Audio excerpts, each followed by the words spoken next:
Thalassaemia کی prevention کے حوالے سے بات کرنی ہے تو کل مجھے انڈیا سے ایک خاتون کا میسج آیا میرے یوٹیوب چینل کے اوپر کہ ان کی چھٹے مہینے یا ساتویں مہینے کے قریب ان کے بیبی کو تھیلیسیمیا انٹرا یوٹرائن ڈائگنوز کیا گیا، اس کو ایبورٹ کیا گیا اور سی سیکشن کر کے بیبی کو ڈلیور کیا گیا۔ تو اس حوالے سے کچھ چیزیں عرض کرنی تھیں۔ تھیلیسیمیا پریونشن جو ہے، جسے پری نیٹل ڈائگنوسس کہتے ہیں، وہ کیسے ہوتی ہے؟ اس میں سب سے پہلے جو پیرنٹس ہوتے ہیں ان میں تھیلیسیمیا مائنر ڈیٹیکٹ کیا جاتا ہے، ان کی میوٹیشن دیکھی جاتی ہے کہ کون سی میوٹیشن ہے، اور اس میوٹیشن کو پھر جو بیبی انٹرا یوٹرائن ہوتا ہے، فیٹس ہوتا ہے، اس میں اباؤٹ 12th ویک آف گیسٹیشن پہ اس کو وہاں پہ کوریونک ویلس سیمپلنگ کے ذریعے وہاں سے سیمپل لیا جاتا ہے، الٹرا ساؤنڈ گائیڈڈ، اور وہاں سے پھر اس میں وہ دونوں میوٹیشنز دیکھی جاتی ہیں۔ اگر وہ دونوں میوٹیشنز ہوں تو بچہ میجر ہوتا ہے، تھیلیسیمیا میجر ہوتا ہے، اگر ایک ہو تو تھیلیسیمیا مائنر ہوتا ہے، اگر دونوں ایبسنٹ ہوں تو وہ نارمل فینوٹائپ ہوتی ہے۔ اس میں ایمرجنسی جو چیز ہے وہ یہ ہے کہ اپنی جو میوٹیشنز آپ کی آئی ہیں اس کو ہیماٹولوجسٹ سے ڈسکس کریں پہلے، کیونکہ تھیلیسیمیا میں بہت سی میوٹیشنز ایسی ہوتی ہیں جو کہ مائلڈ میوٹیشنز ہوتی ہیں، اس کے ساتھ بچہ پیدا ہو بھی جائے گا تو اتنا پرابلم نہیں ہوتا بچے کو لائف لانگ۔ ہم نے ایسے بھی پیشنٹ دیکھے ہیں جن میں 70s میں آ کے تھیلیسیمیا میجر ڈائگنوز ہوا، اور ان کی وہ چل رہی تھی، سائلنٹ میوٹیشنز تھیں ایک لحاظ سے، اور بیٹا چینز ان کی جو بھی اب نارمیلٹی تھی وہ ان کی لائف کے ساتھ کمپیٹیٹیو تھی۔ یہ نہیں کہ پرابلم بالکل نہیں ہوتا، پرابلم تھوڑا بہت تو ہوتا ہے، لیکن ایس لائف تھریٹننگ نہیں ہوتا، ٹرانسفیوژن ڈیپینڈنٹ نہیں ہوتا، اور اس کے ساتھ اور بھی جو کمپلیکیشنز ہوتی ہیں وہ نہیں ہوتی۔ تو یہ چیز ڈسکس کرنی چاہیے تھی۔ اب چھٹے ساتویں مہینے پہ جا کے آپ ڈائگنوز کریں اور اس کو ایبورٹ کر کے، اور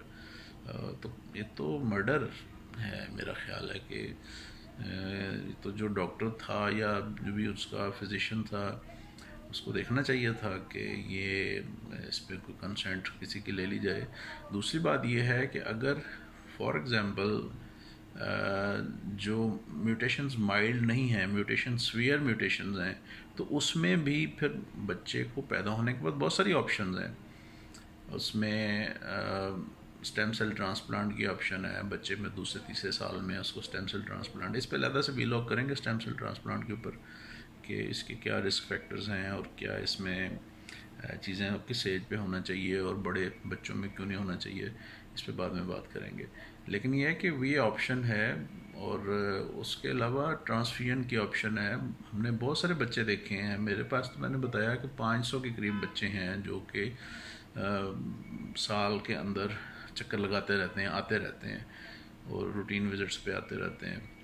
تو اس میں بچے بڑا اچھا پرفارم بھی کرتے ہیں۔ تو اتنی ایمرجنسی مچا دینا کہ وہ میرا خیال ہے کہ دس از انجسٹس۔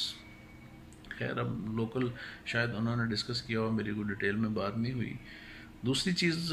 جو ہے وہ یہ ہے کہ ان سے کہا جا رہا ہے کہ آپ آئی وی ایف کروا لیں تو اس سے تھیلیسیمیا پریونٹ ہو جائے گا، تو یہ بھی ایک میرے خیال میں مس کانسیپٹ ہے